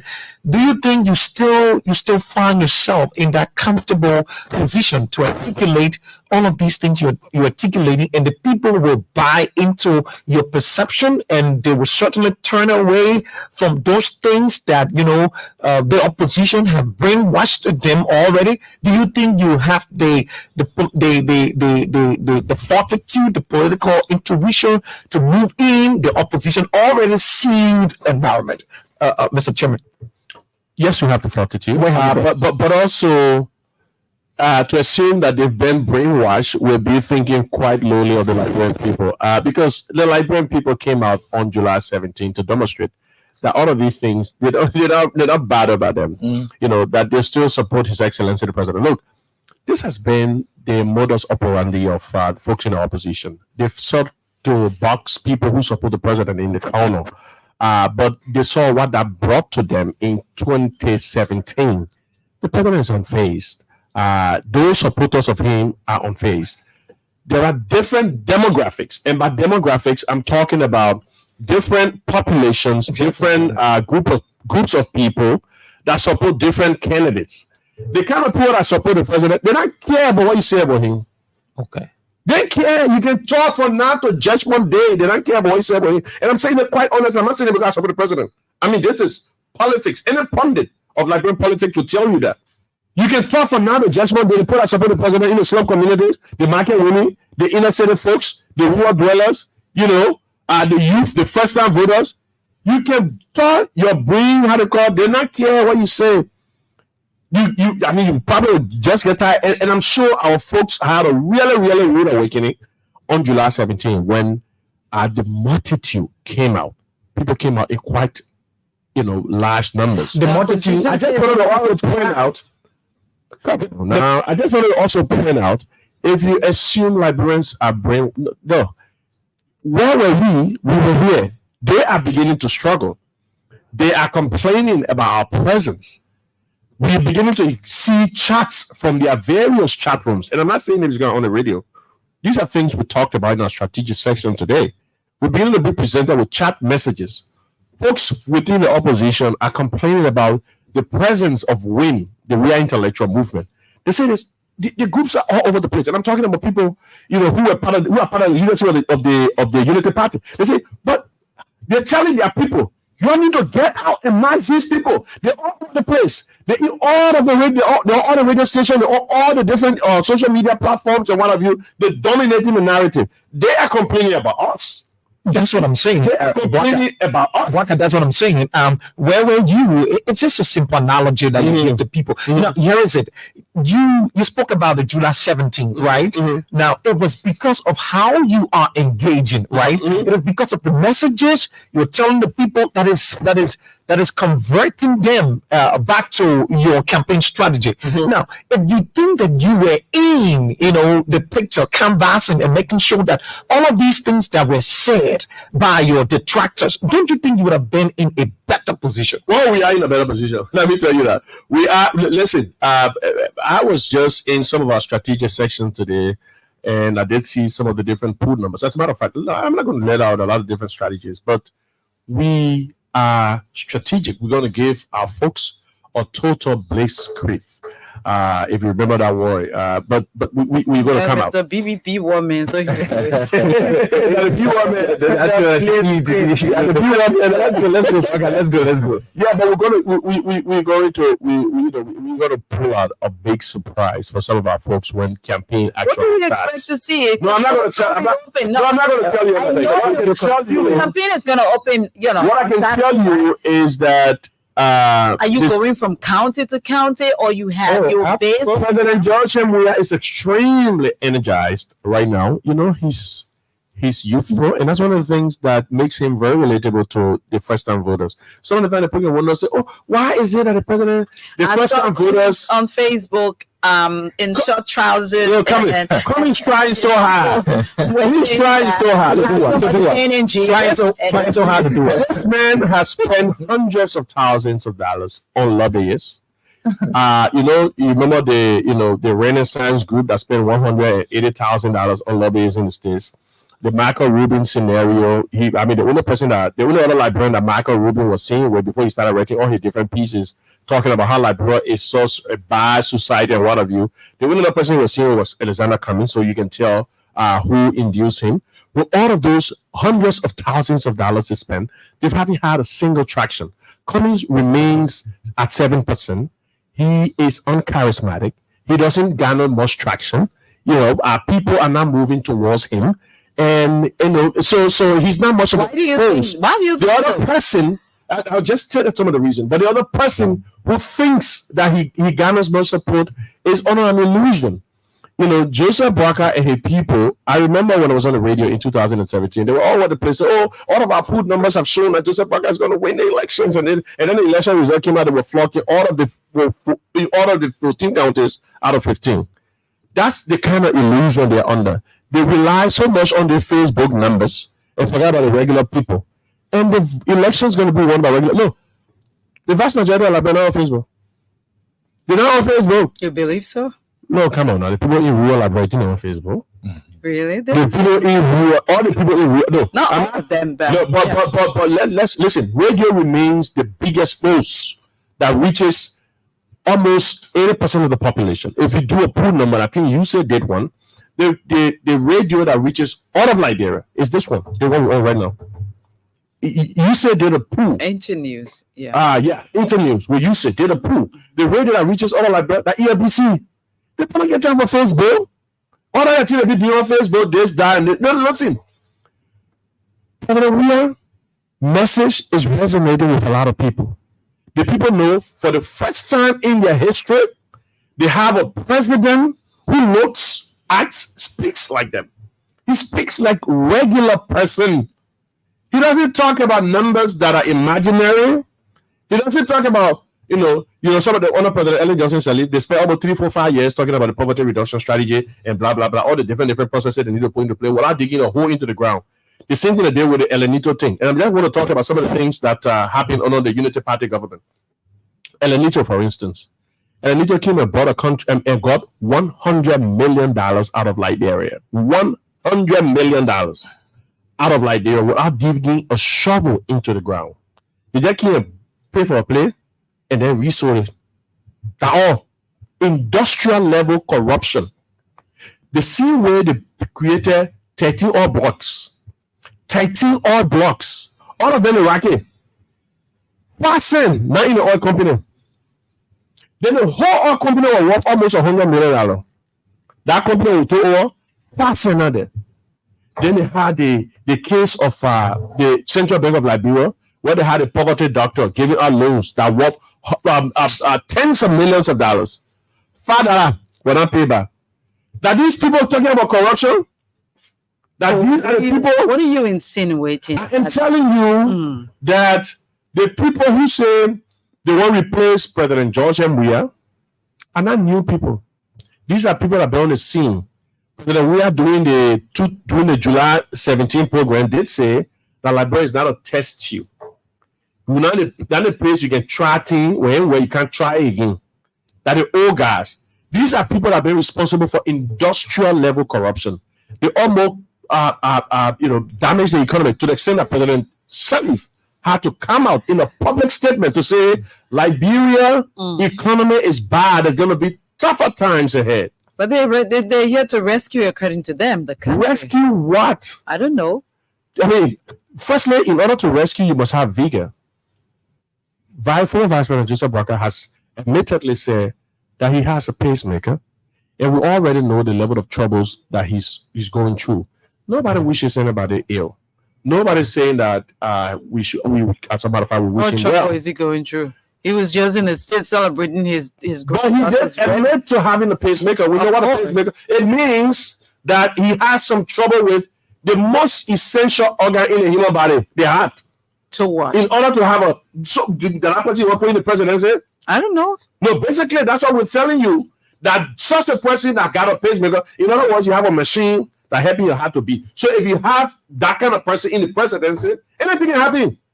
We don't want, one person, there was a boy who came to fix my car one of these days. The boy told me, say, I'll ask him, I said, begin, who you vote for? He said, Papa, how you call the boy? He said, Papa, he said, I've been listening to all the things people talking about Joey, but if I want to vote for the other people, and I want to vote for somebody that will be voting for another person by mistake. He said, because Papa not looking okay. Then I go vote for the Papa, then before I realize that the other person I vote for, then I probably become president. Because that exactly the possibility that you may have. Okay. So those are the things that we are talking about here. Listen, the Unity Party under Ellen Johnson Sirleaf is not a Unity Party under Joseph Boakai. There are two different parties. What do you mean by that? Look at the Unity Party under Joseph Boakai. So for boys. So for boys. What do you mean when you say so boys? But I ain't got to explain. Listen, the sophisticated folks, the folks who were, working to develop Liberia under President Sirleaf. Look at the different parties, man. Under President Sirleaf, the Unity Party, you'll see the kind of determination, this level of sophistication and all of that. But look at the people that under Who are they? Young body who they're struggling all of this. No, that's a two separate different things. But it's not bad that not because you're young. I'm telling you. Take me to understand what you said. These are neophytes. These are people who aren't sophisticated politically. That's what I'm talking about. So what are they looking for? So they can rescue Liberia? That's what I'm telling you. That's what they're looking for. Titi, let me. Yeah, you come in so we can go to the line. Let's talk this rescue thing. Titi, you will rescue something if you have the track record of rescuing yourself first. You hear a lot of slogans all around, and I've repeatedly said this election is not going to be about slogans. It's going to be about actual things being done. Titi, let's go down the record a little bit. Don't believe on what I say. Just go to the record and listen to what the person themselves said. Mr. Boakai once said he lives on loan because he does not have money to feed himself. So whenever he wants money, he goes to the bank to get loan. Now, let's look at it this way. You've worked in government for 42 years and more. Of that, you served 12 years as the country's second most powerful person. You could not rescue your account where you could even have little to feed you and your family. You are going to the bank to take loan after all of the years of work. But today, you can rescue Liberia, you can feed Liberia, you can put money in the accounts of people, you can make everybody eat food, you can bring tuition free. Our people look through it and see what's real and what's not real. Let's go to second, the CPP. Under his leadership, the OPAP could not rescue CPP. Today, CPP is all gone long and dead, though we still having some CPP from somewhere with Liberty Party and ANC, but we had the likes of anyway, they got two Liberty Party right now. I don't know which one is which. But initially, they had all of these people. You could not even rescue your small little space where people thought to come together and govern. But it is your thinking that you will rescue this entire country. What are you rescuing? Who do you think all of those things you've done? Contender at this election? I do believe President Weah does not have one. I do believe President Weah does not have one because I would have loved to have a competitive election. I would have loved to have someone who we can really go on the campaign trail with. But the truth of the matter, it is a little tiring to actually put records and no records together. Let's go a little bit, Titi. This country gained independence 1847. From 1847 to when President Weah was inaugurated in 2018, the record shows that road network built in this country was a little over 700 kilometers. Since President Weah came into power, and like I said, I will take it at some 3 years and 3 years and a half. we are now, as per the record, close to 1,300 plus kilometers of roads. That tells you that almost double the total road network that have been built in this country is attributed to President Weah. Let's leave that one and go to the issue of education. A lot of time people have talked about education. Titi, we've been here. Some of us went to school here. We did our WAEC here. We know exactly what our parents went through. Today, President Weah brings education to be a right for all citizens and not a privileged few, those who could afford. So when you were to go to the record, look at the enrollment stats at the University of Liberia, for instance. Before the tuition-free policy came to be, we had on average some around 10,000 enrollment. Today, we are approaching some 21,000 enrollment. It is not because a magic wine happened. It is because certain policy came to power. Let's look at the economy, for instance. Let's look at prices. And one of the things you will want to do as a person is to look at how your country is doing compared to countries around you. Now, there is a reason why prices in Liberia are lowest than most countries around us here. For instance, now, people always use the big word inflation. I don't want to use it. Let's talk about how that inflation benefits the actual mandra in the market. Titi, once upon a time when we came to power, inflation rate was hitting some 37%.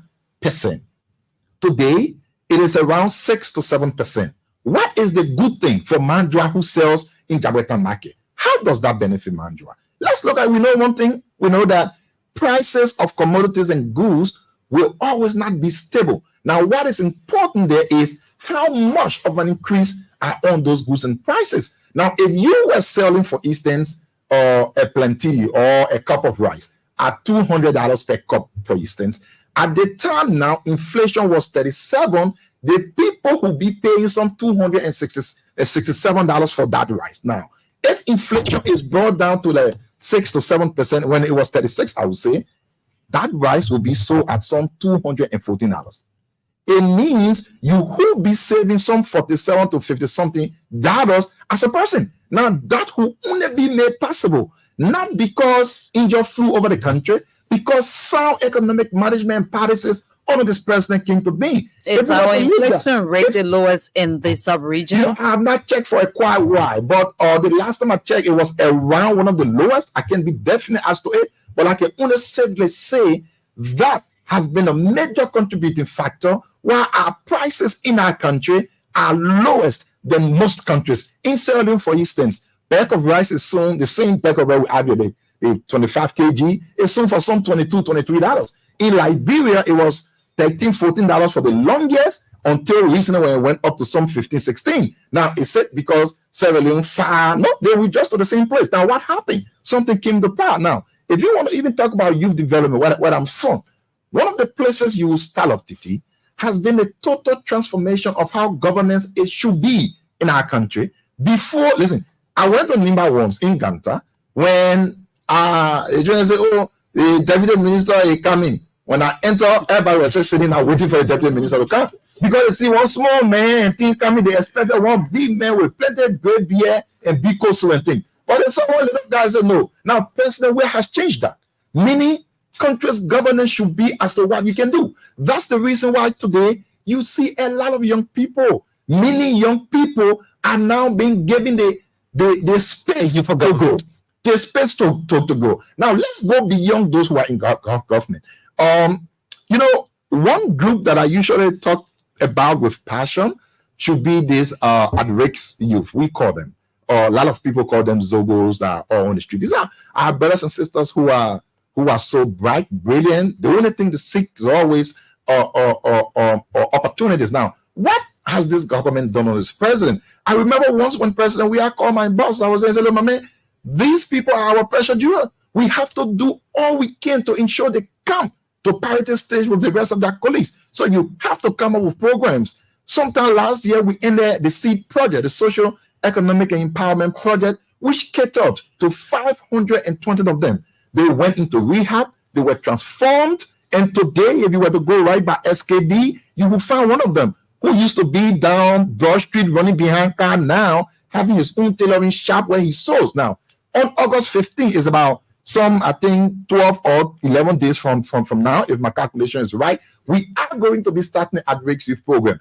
The bigger one that President Weah says within 10 years, Liberia should not have any issue to do with advocacy.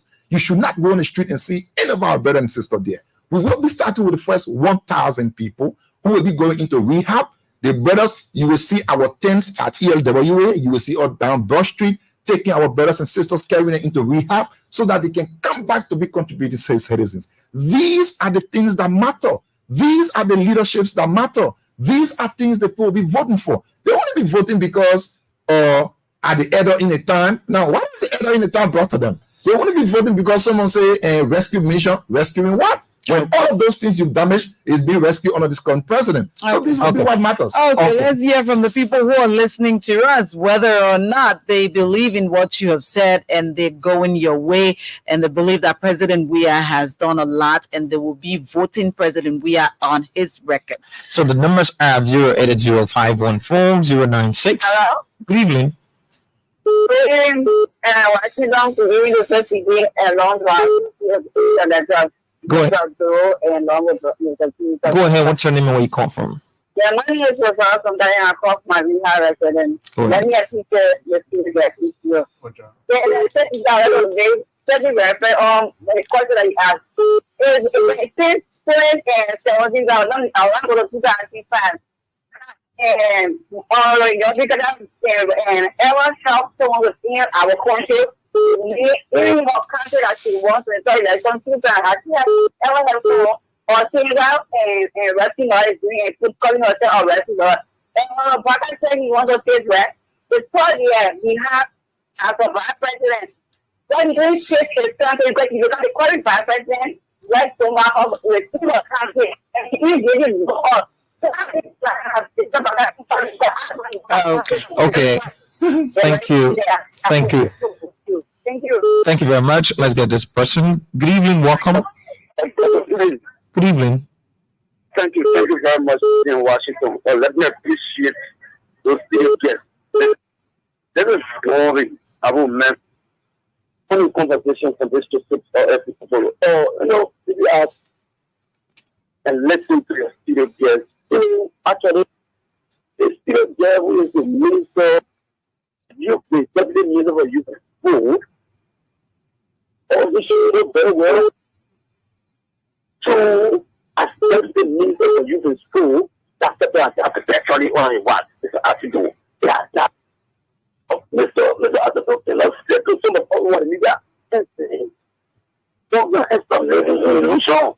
And say what? Say he can say what? They will win the election in public. He's doing analysis from just to that kind of anything around and telling you that is the second one.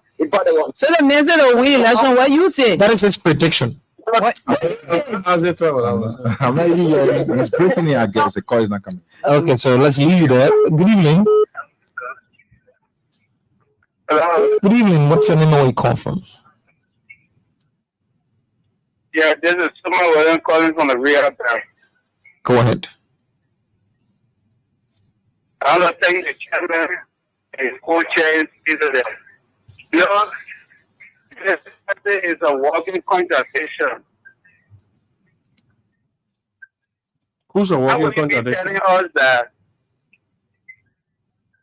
he's coming to rescue us when he's serving government for the some of you here?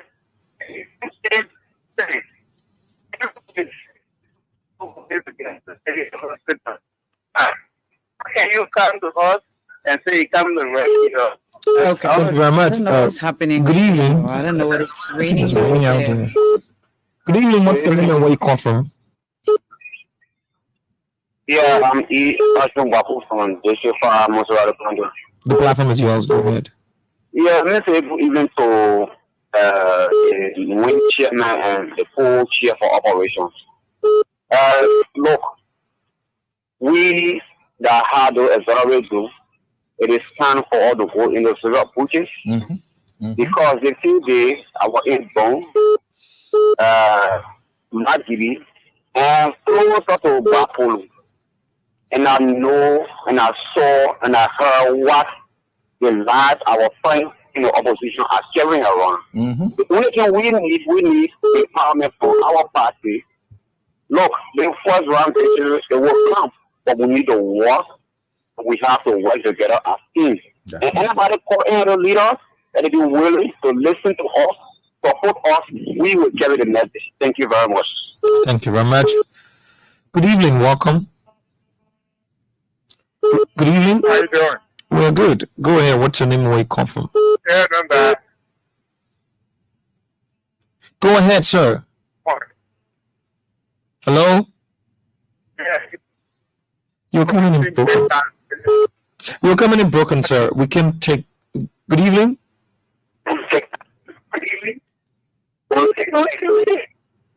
Yeah, go ahead, mom.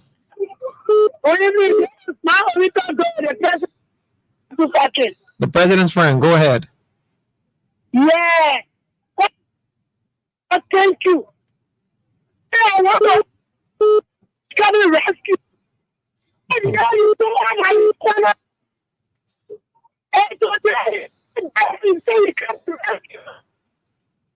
That seems to be a screen. Yeah.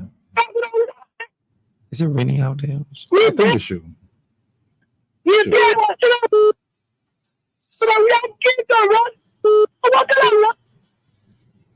it's all in the government. The only thing. Government. So promotion of that only thing promotion will keep going. Keep going. Okay, Maurita, we understand. Yeah, Maurita, we understand. Thank you. I think the weather is a problem. Good evening. Hello? Good evening. Good evening. How are you? I'm here, Paco, and that's calling from Peaceville. Go ahead, sir. Let me call it yesterday. I mean, the intellectual people that you still, it's really work hard. To increase Wow. God. If you don't do that, if you want to continue suffering, just go we are. So you don't need to really work hard. Okay. Sure. Thank you. Good evening. Good evening. Yeah,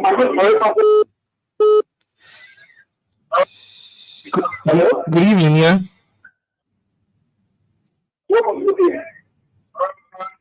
It's too terrible. Yeah. So call us on 0770192696.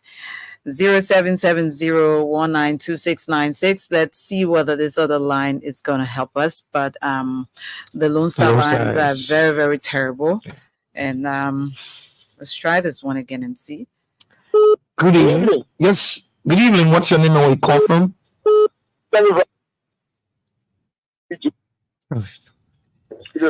Okay, let me try that.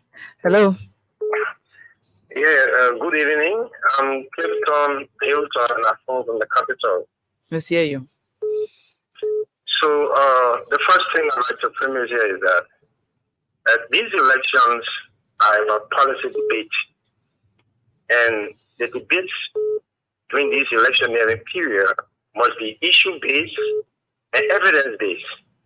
It is not shameful that Bwaka Fofana will, be so deceitful to the listening audience in Radio Land. He talks about Elenito. Now, let's agree that Elenito came as a 419 company. You had an opportunity to make it better. What did you do? But you agree with the minority that you said that's. Let's agree and give it a 419. The sheep so bad at you, my man. Yeah, you took Western Cluster to Bomi County. You have your justice minister, your NRC boss, your finance minister, and your land mines minister, who criminally signed onto a document as if they were lawmakers. And that document was approved by Councilor Frank Mustafi to carry a 419 company in place of Elenito to Bomi County to rob our people of the economic dignity. And let me close up on this note. Under Mrs. Salih regime, she had a program called Token, TOKEN, the transfer of knowledgeable expatriate nationals. That program was meant to ensure that the government cut professionals to effectuate the issue of effective public service delivery to the Liberian people. You talk about the expertise when it comes to unity party in people to CDC. You had a CDC government who brought in babies who did not finish high school and occupy ministerial position in government, which is why we have some of the mess that we have today. What is the mess that we have today? Hello. What is the mess? What is the mess that we have today compared to how former President Sirleaf described the education system of our country? Oh, let me name one. You sure what? You'll be requesting for an example of some of the mess we have today, right? Yeah, compared to the education, system that former President Sirleaf described as, a mess, and about. Let me say this much. I'm aware she made those remarks, but let me say this much to you. Under this government, the issue of security. No, but ask you a question. I say education. Let's talk about education. Education. You want to talk about education when you know education has been an age-old problem in this country. So security has not been an age-old problem? Is that what you're trying to say? That under President, are you trying to say that security has not been an age-old problem? You don't have any proof. You're just talking because you want to talk. You don't have any proof. I brought you back to the education system you're talking about, that you agree that President Sirleaf, former President Sirleaf, you don't have anything to offer because you're not dealing with the issue. You're just making these, how buffer chambers will even call your kind of remarks you're making. Yeah, make a big No. Good evening. Let me say good evening to Minister Du and Minister. Go ahead, I'm listening. Yeah, I have to go ahead right now. But this is David King, the national co-chair and mobilization of the national response in Arab September. It's a good thing that we have the minister coming on board now the proper year.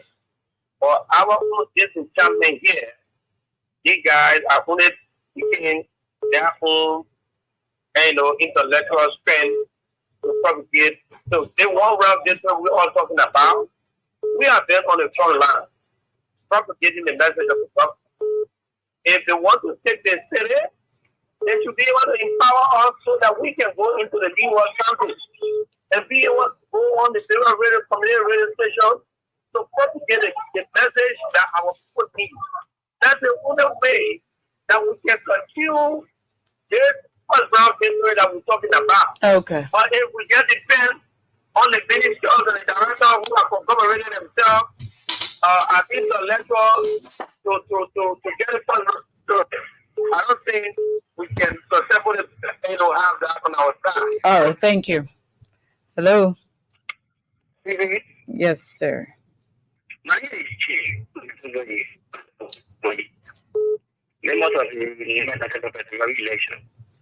you. Thing to the chairman is that we are doing well. We are not move what we are to. University in Makande is one of the more expensive universities in Makande. So it is really easy. When you Makande is not so the old university, I'll get you free. You must play all you must play equal money. So anything what Makande is happy. So why money high for himself and for his family? So he can't say that he or he's going for Makande is nowhere for us. Okay. This time around. Usually it's nothing, and we can't take usually it's a failure, and we cannot leave any money. So okay. We are the money, but no one we can do. Usually no one we can do. Okay. Let's hear this caller. Hello? Good evening. Good evening. How are you? Good. This is Ali Lamba calling you from Puebla. Let's hear you. Yeah. What I have to say is that I don't care however your policy or Susan Imambuaka is going for one-time victory. Okay. We have already. It's a deal. It's a deal. Okay. Thank you. You know the thing I like about you? You know what I like about you? No. You like to listen to the polishing. Thank you. Hello. Hello? Yes, sir.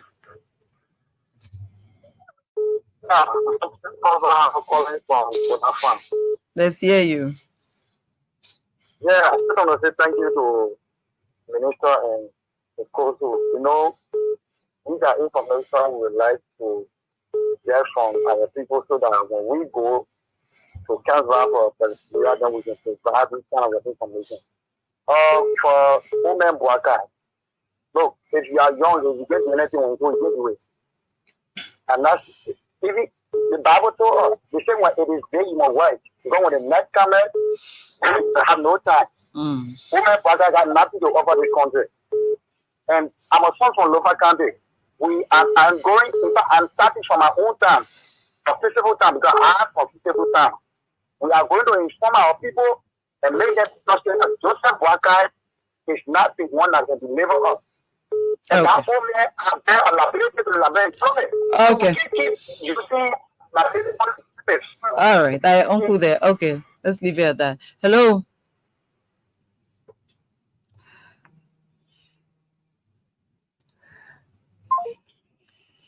Hello.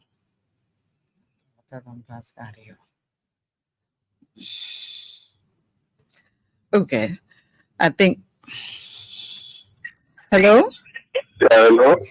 Hello. President. Yes.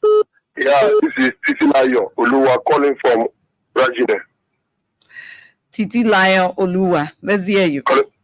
Okay, the problem here, the issue here, I want to use the opportunity to say, President, we thank you for what you do for we in the area because we're looking from the Balancing Junction to go this way, normal day. That road, you can't pass here. But actually, after Judge, we are going again in power. It is that road now. From Balancing Junction to go this way, I tell you, like 5 minutes to go there now. Look up from the market, Johnson Bay, the market to go to Johnson Bay any point. Now that the whole road now is free. Look at Final Road is free. So all that thing then for 5 years and some months. Some police opportunity to tell the people to let Judge where so they can finish in time. So when you finish in time now, anyone want to go there now and go there. I want to use this opportunity. Okay. At that time again, you see, to Brazil area, it has a problem for Brazil. Brazil is not to the south of the way to I think we're losing you now, Titi Lion. Thank you so much. Hello. Hello? Yes, sir. Go ahead. We're listening. Yeah. I'm Mona Sise calling from Banya community. Let's hear you. Yeah, you know, we the wearing, we don't need people telling us what to do in your country because for me, any community that go against it or President we are him mark. So we don't need any other different people who calling ourselves rescue team to come tell what to do in the election. Okay, sir. Thank you. Hello? Hello? You're live. Go ahead. Tell us your name and where you're joining us from. I'm putting my girl calling from Japan. Let's hear you. Yes, I just want to tell my woman worker that there is no place for him again. The only place that God got for women worker was a BG position. And he served the position in 12 years. He said for himself, he misused his opportunity by squandering the opportunity. Now he's saying like people that he is broke. So he's coming back for his retirement ticket or retirement money to keep it? No way. Okay. We are his job now to put the presidency just money we have, but a very certain time. Okay, sir. Is not well. Okay, sir. Thank you. Let's hear you. We'll take 3 more callers and then we'll come back to our guests. Hello. Good evening. Good evening, sir. And to the rest of the studio guests. I'm Jacob T. Jala, and I phone from Central Monrovia. Well, I listened to your studio panelists as they cut across various issues in the country. But I think some of the issues being raised is just to suit the occasion, because some of them are not real. For example, I listened to Bwaka Fofana trying to verify the expertise and the academic credentials of individuals within the Unity Party. I listened to the way he branded them. And this is dysfunctional thinking, to even think that you have more capacity within the CDC's cycle compared to individuals in the Unity Party. I think that analysis is so shameful and embarrassing on the part of the minister. Secondly, so all the capacity, intellectual capacity you people have for 12 years, do you think? Yeah, I know you were laying your thoughts. Since you're talking about, intellectualism now, did your intellectual capacity help the country in 12 years? Do you believe so? Oh yeah, if you backtrack the last 12 years from Mrs. Salif took over this country from 2006, she took over a country that had 150,000 in the coffers, a budget of $150,000. All right, she raised that from 150,000 to over 600 million. You were a journalist, you followed that. She made sure she set up several anti-graft institutions in this country to combat the issues of corruption. And the same corruption that was King Kong in. So corruption was really combated, right? Can you give me the speed immediately? No, it doesn't work that way. At least when you talk, let me ask you questions. So you can just keep saying, I don't want to forget. You're talking about corruption, she had a lot of anti-graft institutions, to combat corruption. Do you think under former President Ellen Johnson Sirleaf, the issue of corruption was dealt with, right? Because of those anti-graft institutions she brought to fore. Yeah, I hope you're not coming on and give me the chance to respond to you. Well, I would be very rational, right? During Mrs. Sirleaf's first term, she ran an effective government of system and control. There was corruption even up to the 12 years, but there were frantic efforts to clamp down on the issues of corruption. But let me say this more. That's a contradiction, though. You agree that there was corruption during the 12 years, then you said there was frantic efforts. If you have anti-graft institutions, and the purpose for those... No. Able to fight corruption. Your own former President Ellen Johnson Sirleaf admitted that... Can I lay my thoughts, please? I would appreciate it if I can lay my thoughts. You appreciate it, but the fact of the matter is, when you call us, though, when you call, you want me to respond, but let me lay my but I'm not lying on you. You're responding. Thank you very much.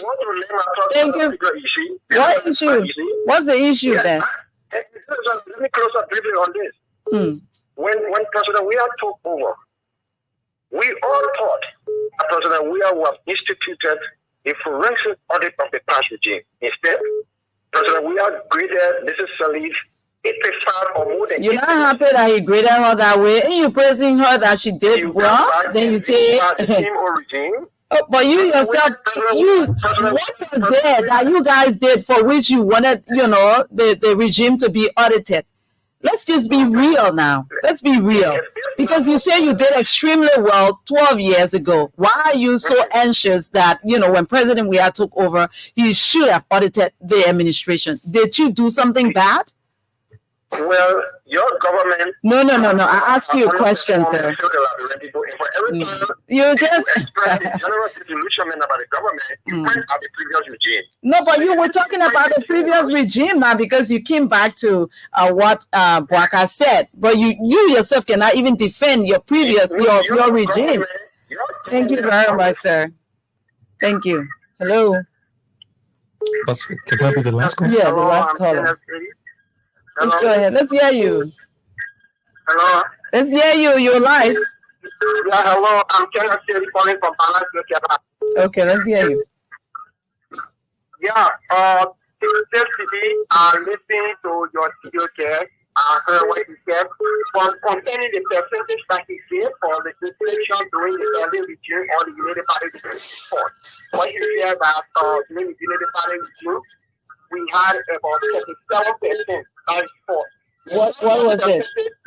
The highest percentage that the United Party ever received was 12.44%, which was in 2017, before the coup have left office.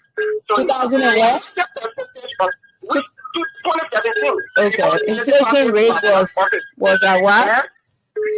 It was 12.44. Okay, so he said it was what? 37%? And he said it was 37%. Okay. He said during the United Party left office, the higher percentage we receive for inflation were around 37%. Okay. For all the regime, the inflation rate around 6% in I4. What is the inflation rate now? What is the rate now?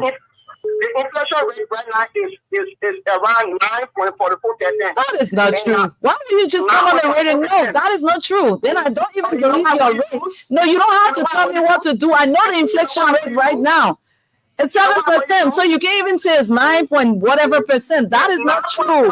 No, that is not true. Then I don't believe what you Stop looking at your UP people data. I don't You're not even going to help believe our what country. you said Look at the concerning the things previous one. from other people. The callers made they give their comments, their position on the show. So let's get back to you guys. What's your view on the concerns from our listeners? Well, the vast majority of callers agree with us, and that shows that the message is actually resonating, because if there's any radio station that reaches across the country, it will be ELBC, but also the fact that you're also broadcasting online, and folks are sort of agreeing, not even sort of, but they are actually agreeing with our narrative. It shows that we're doing quite well, with informing the Liberian people. There were a few callers I just wanted to respond to. One of the callers said I was being deceitful. He was self-contradictory. He said in one breath, you're being deceitful, but then the other one said, I agree with you, and that it was a shame. So I think the actual shame is on him, because you can say, I disagree with what you're saying. I agree. You're talking about the case of Elenito. I mean, if he needs to check, Elenito came to this country, bought all of the different lawmakers, some of the lawmakers involved with exactly what they were doing, bought the government officials, under the Unity Party government, under Joseph Boakai, and got $100 million out of Liberia without even digging a shovel into the ground, and sold that company. That agreement was legitimized under the Unity Party, the Western Cluster deal. So when he talked about, Western Cluster and this, that, and the other, look, Western Cluster had a contract before Ebola came in 2014. So when Ebola came, they left, and then they came back. They wouldn't have to meet some other regulatory requirements, and that was it. That contract was already rectified.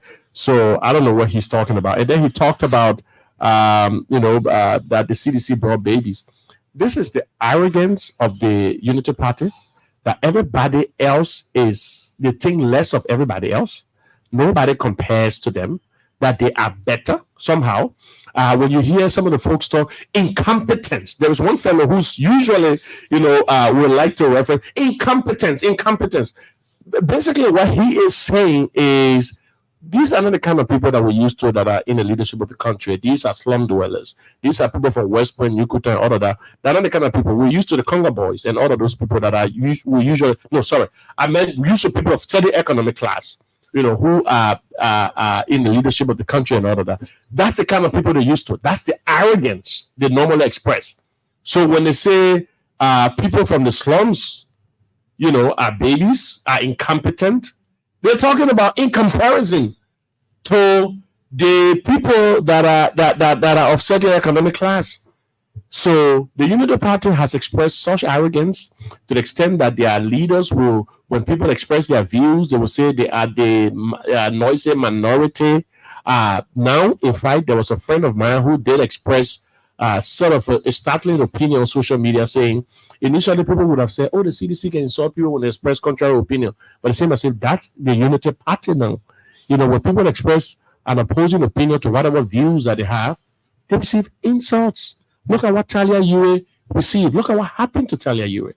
Why do you think they're that way? Look at what happened to Talia Yue. Are they that? This is a lady who put in her time, energies, and resources to support the unity party. Look at the kind of insult. Look at the kind of insult Benina Yue himself received. Look at the insult Henry Costa received. So I'm not surprised when a guy comes to the radio and say, they brought in babies and all of that. There was another person who I talked think your about. time is up. We're totally out of time. Yeah. So let's just go to. You can lend your thoughts in 30 seconds. 30 and seconds, we come to Mr. Do.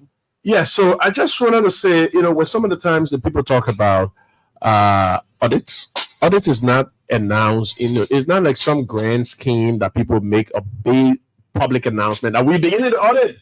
Audits are done every day. The General Auditing Commission conducts audits on a regular basis. How do you think, some of the folks from the previous regime have been taking the courts and all of that? So those audits are conducted. So, it's not some grand scheme. I just wanted to say it was a wonderful opportunity to be on this show today. I want to thank you so much. I think the message of the We Are Intellectual movement is resonating with a lot of people. We're beginning to see a lot of folks coming out, the closet supporter, or people who, some other people have been the closet supporters of the president. They're beginning to come out. They see trending numbers. They're seeing that there are other people who are of a certain, stature in society supporting the president and, sort of heralding his achievements, and they're willing to come out and show their support. So we just want to say thanks for that. Thank you very much.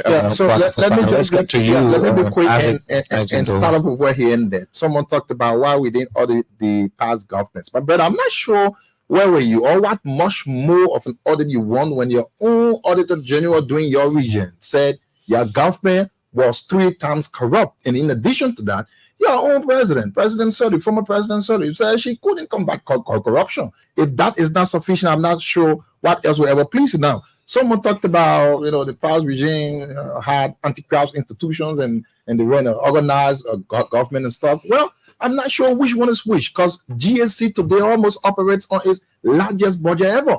In addition to that, we have LAC that has been transformed with more power to prosecute people unlike before. In addition to that, the internal audit agency has more power it has ever had. Every ministry nowadays has one. So what much more you want now? Let's go up a little bit. Now, these are the contradictions and lies that we always have to come to make sure we clarify. Someone said, President, we have said the past government was 85%. No, he didn't say so. He said for maintaining the peace, just one aspect of it. So now, one of our brothers talked on the issue of auxiliaries being empowered. I agree with you, brother. I just feel, you guys have been doing tremendous. Now, this is about everyone. I do think everyone should come together to make sure this happens. It shouldn't be just about one side, but all of us should come together. Now, to end, a brother was accusing Boakai of some not saying the truth and then wanted to chip in the issue of security. Now, these are the things I thought that matters, that we should actually sit on the table to talk. Now, let's remind the brother that during the time when, even if he was in government or not, Liberia, LNP, and everyone they have today, but then in addition, we have certain people they call UNMIL. If you forget, there are plenty of soldier people were here for all what they were in Africa, they were here. Despite that, you still had the issue that had to do with Harry Greaves, who was murdered in cold blood, for instance, at the beach side, and up to today, we've got nothing. If you were to go to Maryland County, we have Pache, who was killed. We had an immigration officer who was murdered despite the fact these people were here. Even at the CDC party headquarters, when the police were shooting all around the place, you saw all male and the police in face fight. That is not to tell you that things are not happening today. But if you want to compare the issue of security, wherein this president has maintained the peace, despite the fact that all male has left with only our own people, I think you should be more appreciated. And to end, let me say, the elections we are going through is not on the basis of the things people say. It should be on the basis of evidence. It should be on rules. It should be on tuition free. It should be on the economy. It should be on youth development. It should be on female empowerment. Thank you. Ensure that Liberia Thank goes you on the right very, very much. That's Isaac Doe. And we want to say thank you, gentlemen, for honoring our invite and informing the Liberian people that the We Are Intellectual movement has got a lot for the people. On that note, we'd like to say thank you to all of you who join us via social media, via the radio. We appreciate you. Let's continue to keep it civil. We'll be here tomorrow, God willing, with another fascinating edition of Open Conversation.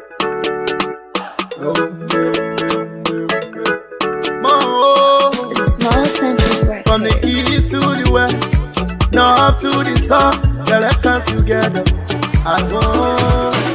They say united we stand, divided we fight. If we not celebrate, we do it for you. Voila, you forget that. You from Lower Country, you from Maryland. Voila, you from Rewa Cess. I'm a bastard, we own young people. I walk on the fine way. Nabila, I love Liberia. Oh yeah, yeah. Free land, I live until Liberia.